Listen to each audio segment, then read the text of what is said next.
Ya, Salam, saudara yang dikasihi oleh Tuhan. Ini kita bertemu dalam mata kuliah pengembangan diri. Kita tetap berdoa supaya keadaan bangsa kita, negeri kita dipulihkan sehingga kita boleh belajar seperti biasa, bertatap muka. Kita boleh dengan leluasa, dengan bebas untuk belajar, ketemu di kampus, dan tentunya itu lebih asik karena kita bisa berinteraksi langsung, terlebih dalam mata kuliah pengembangan diri ini. Karena kenapa mata kuliah pengembangan diri ini, tentu saya sebagai dosen yang boleh dipercayakan untuk mendidik saudara, ingin melihat langsung kepribadian kita masing-masing, bagaimana kita merespon karya Tuhan dalam hidup kita, dalam kita menjalani hari-hari kita saat kita duduk di bangku perkuliahan.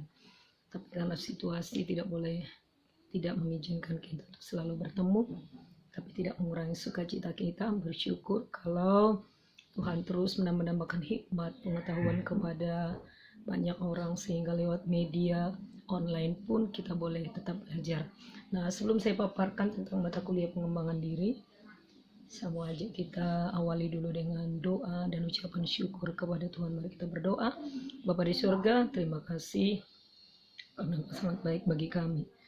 Tuhan, sebentar kami mau belajar mata kuliah pengembangan diri. Tuhan, tolong kami. Sumber hikmat pengetahuan Engkau saja, Tuhan. Biarlah setiap detik, setiap waktu dalam hidup kami, dalam segala apapun yang kami kerjakan, kami sadar Tuhan bahwa Engkau Allah yang berdaulat atas hidup kami, sehingga hal sekecil apapun yang kami lakukan supaya kami melakukannya tetap takut akan Engkau dan untuk hormat dan kemuliaan bagi nama-Mu. Berkati akal pikiran kami, tubuh kami, dan juga hati kami, Tuhan, pikiran kami. Terima kasih Bapa, di dalam nama Yesus kami berdoa dan mengucap syukur. Haleluya, haleluya, amin.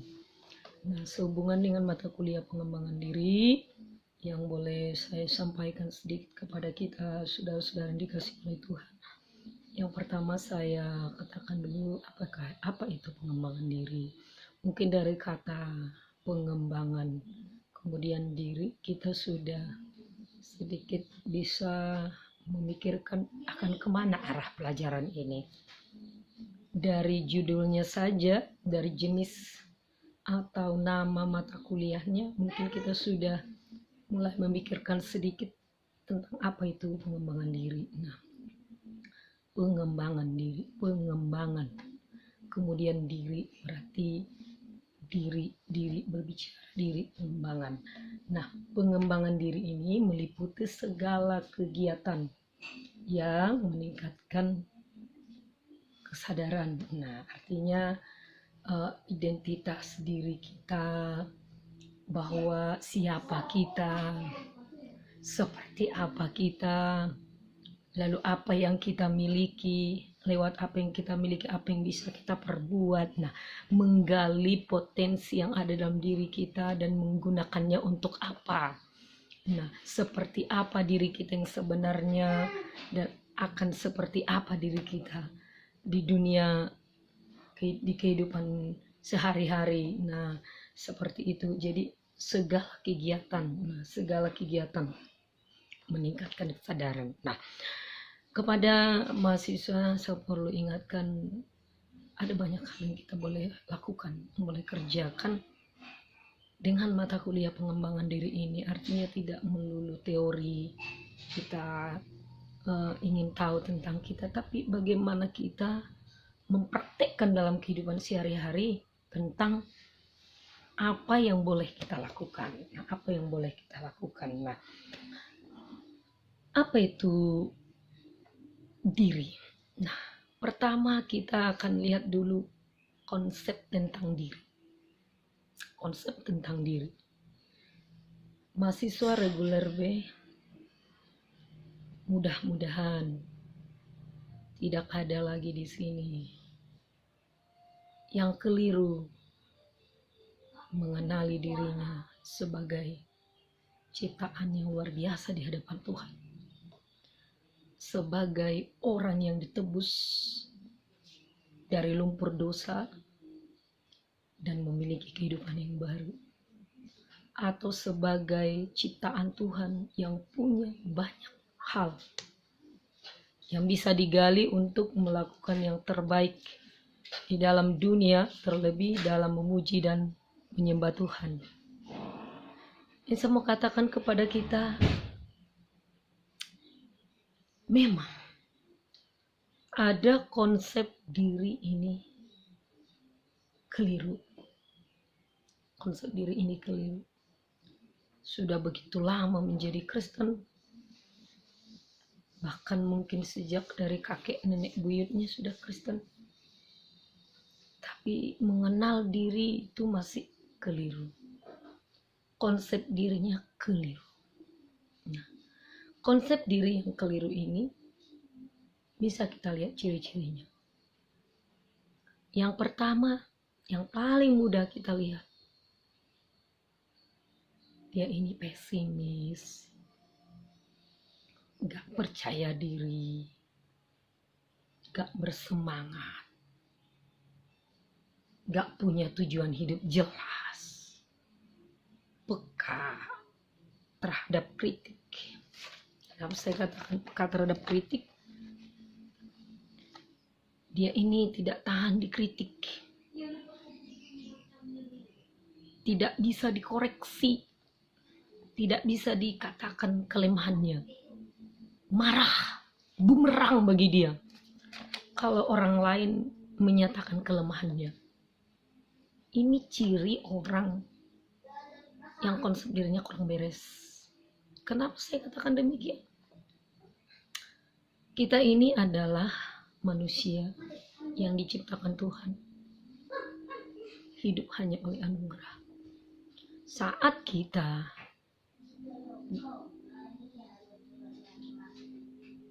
tidak benar-benar mengandalkan Tuhan dalam hidup kita, kadangkala kita bisa melakukan sesuatu itu kurang benar.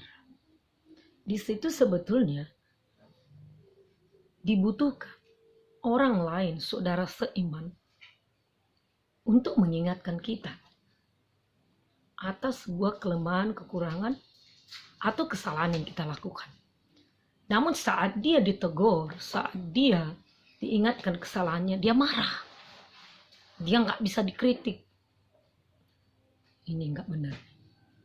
Kemudian responsif. Boleh saya katakan responsif. Contohnya atas sebuah pujian. Dia nggak suka dipuji, tapi sebenarnya itu pura-pura. Dia itu ingin sekali dipuji. Dia itu ingin terbang tinggi kalau sudah mendapatkan pujian. Nanti kalau misalnya orang lain dipuji, dia tidak. Wah, tuh kelihatan di wajahnya. Atau kalau dia tidak dipuji, walaupun orang lain juga tidak dipuji, dia tidak merasa puas. Atau bisa juga hiperkritis, ya kan? Nah, tahu nggak apa itu?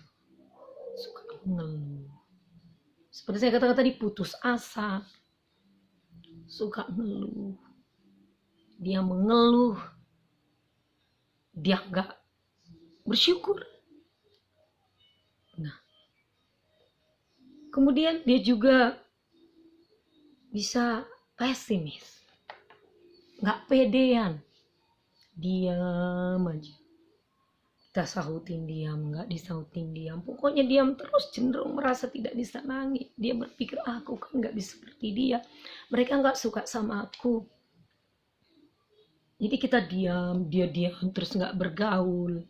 Merasa nggak disenangi, merasa nggak dihargai, merasa tidak mampu seperti yang lain. Nah ini pribadi yang begini nih, konsep dirinya keliru nih.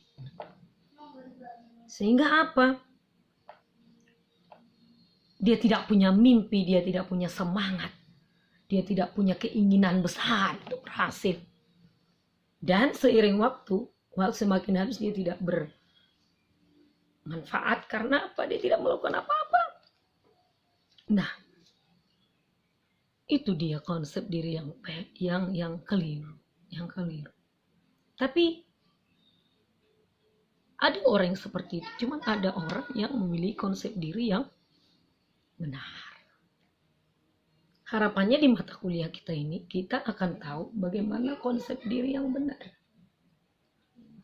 Konsep diri yang benar yang kita harapkan adalah kita bisa melihat nilai-nilai Kristiani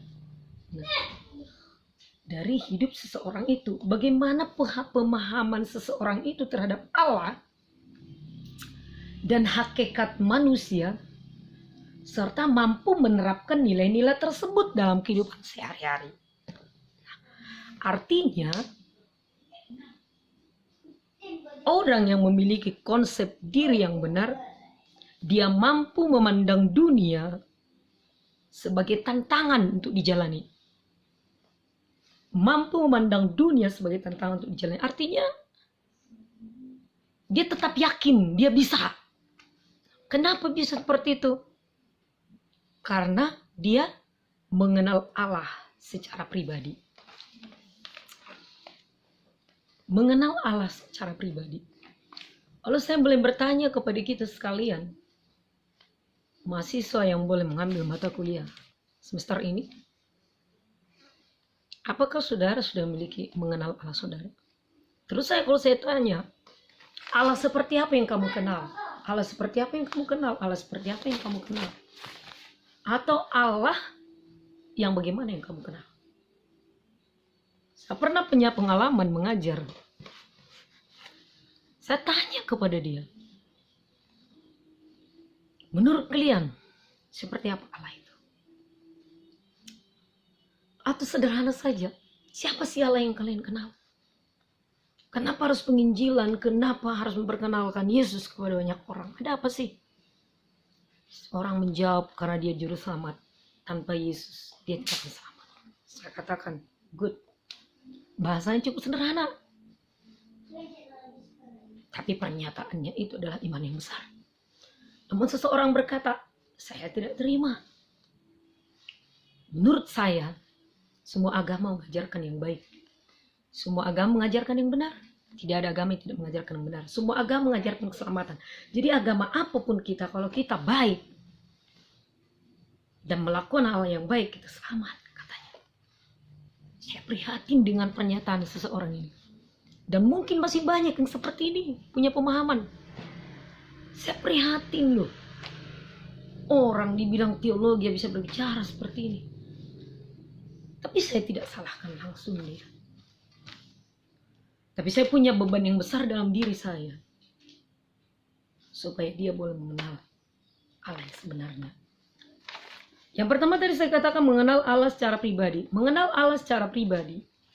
Siapa Allah kita? Yang pertama kita harus tahu dulu bahwa Allah yang kita kenal adalah Yesus,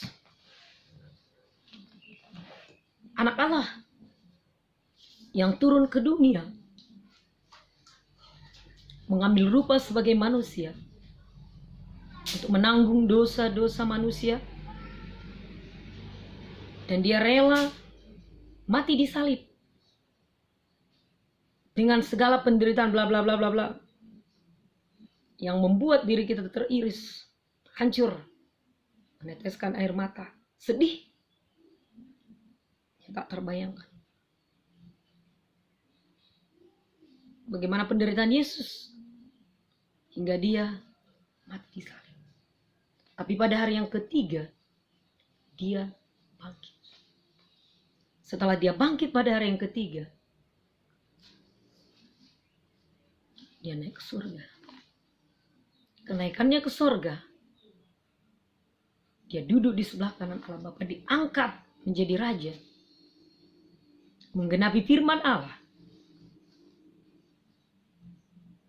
Dan untuk menggantikannya, Allah Bapa memberikan Roh Kudus untuk menghibur, menolong orang-orang percaya di bumi. Dan orang yang percaya kepada Yesus Kristus, percaya kematiannya, percaya kebangkitannya, percaya kenaikannya, menerima dia di dalam hati kita, maka kita akan selamat. Mengenal Allah yang penuh dengan kekuatan, melebihi kekuatan yang kita miliki, mampu melakukan segala-galanya. Mengenal Allah sebagai pencipta, mengenal Allah kita yang besar, tiada terukur, maha besar, maha baik, maha kasih, maha kuasa. Sehingga dengan mengenal Allah secara pribadi, itu Allah yang saya katakan tadi, Allah yang menyelamatkan umat manusia, maka konsep diri yang benar akan kita dapatkan. Nah, yang kedua, saya katakan tadi yang pertama mengenal Allah secara pribadi. Yang kedua, memiliki karakter Kristus. Memiliki karakter Kristus. Dalam pembelajaran pengembangan diri, tentunya bukan hanya mengenal Tuhan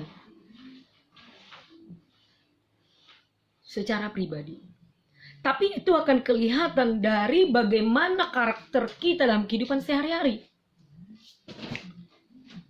Bagaimana karakter seorang hamba Tuhan dalam kehidupan sehari-hari. Itu sebabnya 2 poin penting yang menjadi tujuan pembelajaran pengembangan diri ini yang sangat penting. Ini perlu, sangat perlu. Kenapa? Karena mahasiswa akan lahir setelah tamat, setelah lulus sarjana teologi, dia akan menjadi pendeta, misionaris. Dia akan menjadi hamba Tuhan, atau mungkin guru pengajar, pendidik, dosen.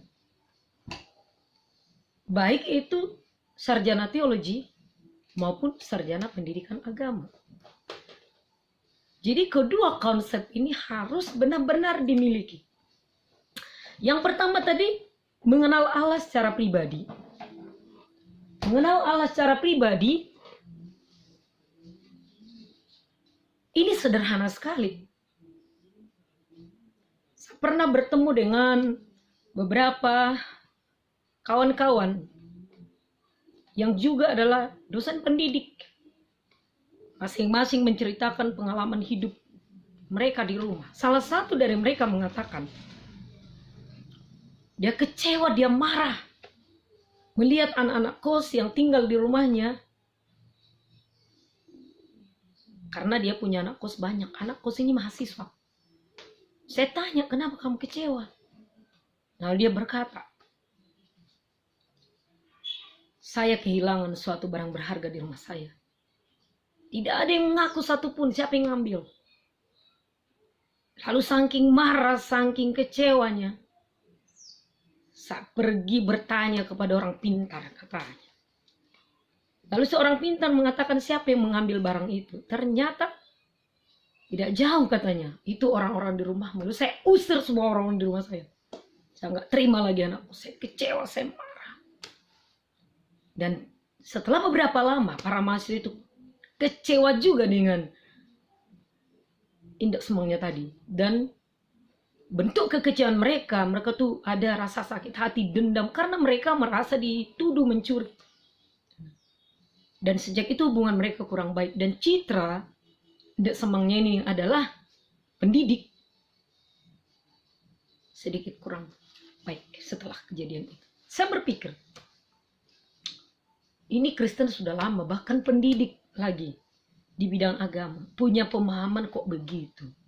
Masa dia kehilangan barang lalu pergi bertanya kepada dukun siapa yang mengambil barang tersebut. Dan pada akhirnya semua ribut di rumahnya.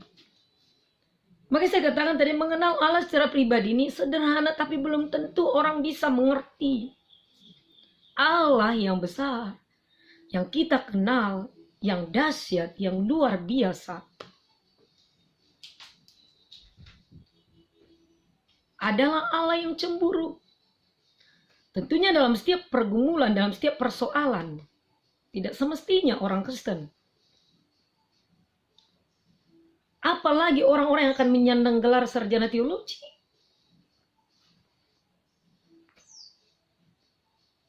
tapi dalam sikap hidupnya sebenarnya dia tidak mengenal Allah secara pribadi. Makanya 2 poin penting tadi saya katakan. Yang pertama, mengenal Allah secara pribadi. Yang kedua, memiliki karakter Kristus. Memiliki karakter Kristus. Tuhan kita adalah Tuhan yang Maha Esa. Dikatakan, Tuhan yang kita kenal adalah Tuhan yang Maha Esa. Dan pada umumnya, jika seseorang berbicara tentang agama, maka otomatis dia berbicara tentang Allah. Dan semua agama mempercayai adanya Allah. Dan kepercayaan terhadap agama, terhadap Allah, kepercayaan tentang Allah, inilah yang membedakan agama dan fenomena lainnya. Para mahasiswa, dengan perbedaan agama yang kamu miliki dengan yang lain, maka tentu konsep pengenalan Tuhan antara engkau dengan orang lain berbeda agama tentu berbeda. Konsep pengenalanmu terhadap Tuhan harus jelas. Kau itu Kristen, pengikut Kristus. Nah, itu sebabnya penting bagi para mahasiswa mempelajari, memikirkan kembali tentang siapa Allah yang dipercayai. Nah, siapa Yesus yang dipercayai. Agama Kristen atau agama yang kita anut semua yang ada di tempat ini sudah tentu mempunyai konsep tersendiri tentang Allah. Di mana konsep itu tertulis jelas di dalam Alkitab. Jadi memahami, mengenal Allah, salah satu cara, belajarlah firman Tuhan. Belajarlah dari Alkitab, bacalah Alkitab. Karena apa? Alkitab dipercaya orang Kristen sebagai dasar kepercayaan. Dasar kepercayaan. Lalu apakah mengenai Tuhan yang Maha Esa? Boleh kita temukan di firman Tuhan atau di Alkitab? Tentu. Dikatakan dalam Ulangan 6 ayat 4.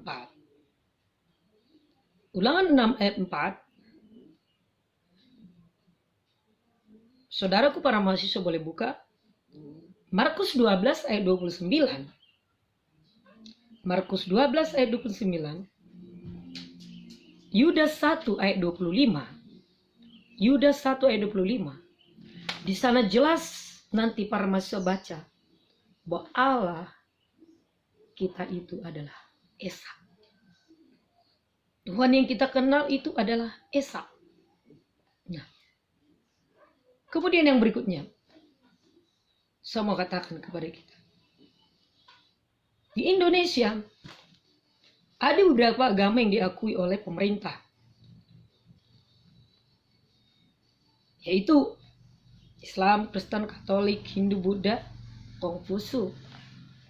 Nah, dan setiap agama yang diakui oleh pemerintah bebas berdiri di tengah-tengah bangsa ini. Di tengah-tengah negeri ini. Kemarin juga saya bercerita dengan seseorang. Dia rindu membangun sebuah persekutuan. Dia ingin anak-anak muda boleh mengenal Tuhan. Dia bukan pendeta, tapi dia punya kerinduan itu sehingga dia bentuk sebuah persekutuan. Lalu hari demi hari dengan persekutuan itu dia ingin mengembangkannya lagi. Menjadi gereja. Akhirnya dia bekerja sama dengan salah satu denominasi gereja dan mendirikan sebuah pelayanan atau pelayanan pos PI. Nah, di dalam pelayanannya ini dia memperkenalkan Injil kepada para siswa karena dia guru di salah satu sekolah SMA. setelah dia memberitakan Injil kepada anak-anak SMA ini, anak-anak SMA ini rindu ingin beribadah di tempatnya ibu gurunya tersebut. Lalu bertanya si siswa, bolehkah kami beribadah di tempat ibu? Supaya kami lebih lagi mengenal Tuhan. Nah, karena si guru melihat setelah mereka belajar firman, setelah mereka menerima firman sedikit demi sedikit, perkembangan kepribadiannya di para siswa semakin baik, perilakunya semakin baik, semangat belajar semakin baik, ya guru tidak menghalangi, silakan datang beribadah ke tempat kita. Tapi kami tidak memaksa saudara. Nanti kalau ada konflik dari orang tua dijawablah dengan baik. Saya sudah dewasa, mak, saya sudah tahu mana yang terbaik, jawablah dengan baik, dengan tidak melawan kepada orang tua. Lalu singkat cerita berbondong-bondonglah para siswa datang beribadah ke tempatnya. Nah, setiap minggunya begitu banyak siswa yang datang beribadah ke tempatnya, enggak lagi di gerejanya. Akhirnya ada oknum-oknum tertentu tidak terima ini, lalu dituntutlah si guru tersebut karena mengajak siswa datang beribadah ke tempatnya. Disidanglah dia dengan sebuah ancaman kalau dia akan dicabut statusnya sebagai PNS jika dia tetap mengajak anak-anak beribadah di tempatnya. Lalu si guru ini dengan hikmat Tuhan, dengan keberanian, dia memberikan jawaban waktu dia diperhadapkan dengan orang-orang tertentu, begitu banyak orang-orang penting, para pejabat di sekitarnya. Dia menjawab dengan baik, dengan hikmat Tuhan, bahwasanya dia hanya ingin membangun generasi muda dengan baik melalui pengenalan akan firman Tuhan. Dan setelah itu, singkat cerita, semua menjadi tuntas dan tidak ada lagi tuntutan. Si guru bebas mengajar sesuai profesinya. Dia juga tidak dilarang untuk melayani para siswa tersebut. Ini adalah sebuah pengajaran bagaimana seseorang itu harus belajar dari Alkitab tentang siapa Tuhan itu. Agama yang saya katakan tadi boleh diizinkan ada di tengah-tengah bangsa ini. Ada agama Muslim, Kristen, Katolik, Hindu, Buddha, dan Konfusius. Tentu mereka ini dilindungi keberadaannya di tengah bangsa ini. Nah, ternyata seseorang yang saya ceritakan tadi juga dia berhak dilindungi karena ternyata dia Kristen. Dan nama denominasi yang dia dirikan itu juga terdaftar di Organisasi Gereja Indonesia atau Persekutuan Gereja di Indonesia. Lalu selanjutnya, bagaimana tadi seperti yang saya katakan memiliki karakter Kristus? Allah yang kita kenal, dikenal lewat tindakannya. Tindakan Allah, pertama dia adalah pencipta. Kekristenan percaya akan adanya pencipta. Dan jelas dikatakan di firman Tuhan di Kejadian tentang penciptaan, Kejadian pasal 1, pasal 2, Mazmur 33, 6, dan banyak ayat-ayat yang lain yang menceritakan bahwa Allah adalah pencipta. Penciptaan yang dilakukan berbeda-beda. Diciptakan melalui karya berfirman. Dan Allah menciptakan dari yang tidak ada menjadi ada.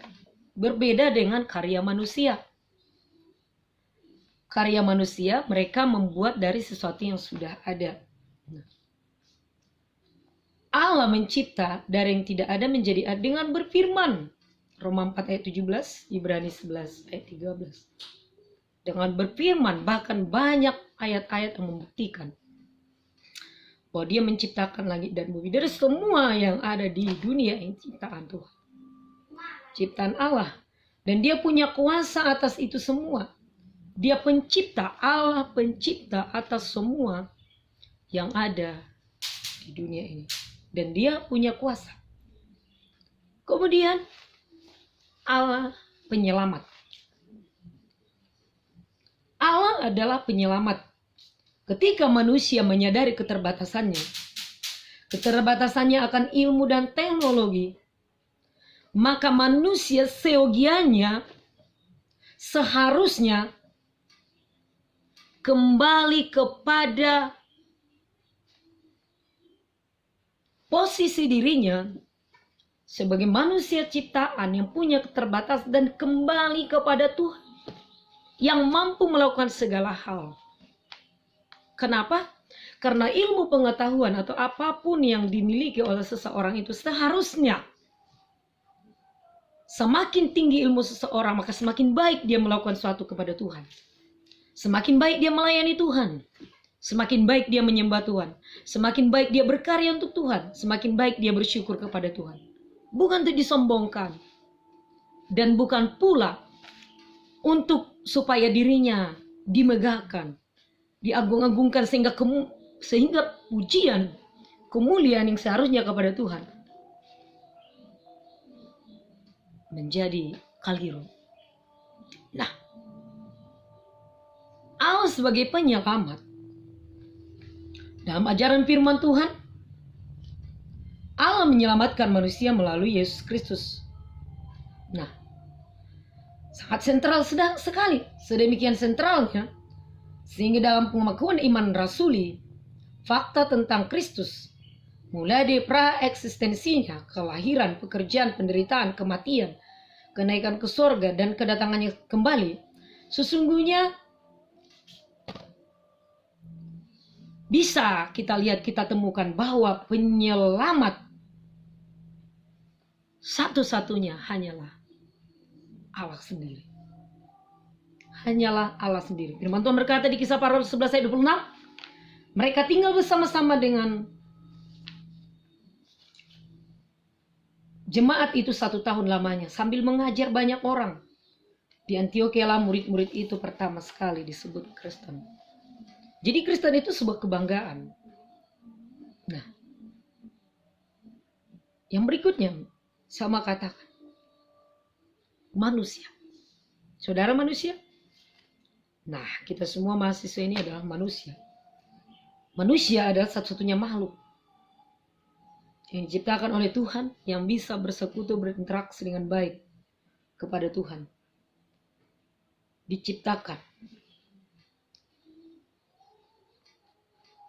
segambar dan serupa dengan Allah atau imago Dei. Keistimewaan manusia sangat banyak. Manusia adalah makhluk religius. Manusia memiliki pemahaman religius yang bisa digunakan untuk mengakui adanya kodrat ilahi dalam dirinya.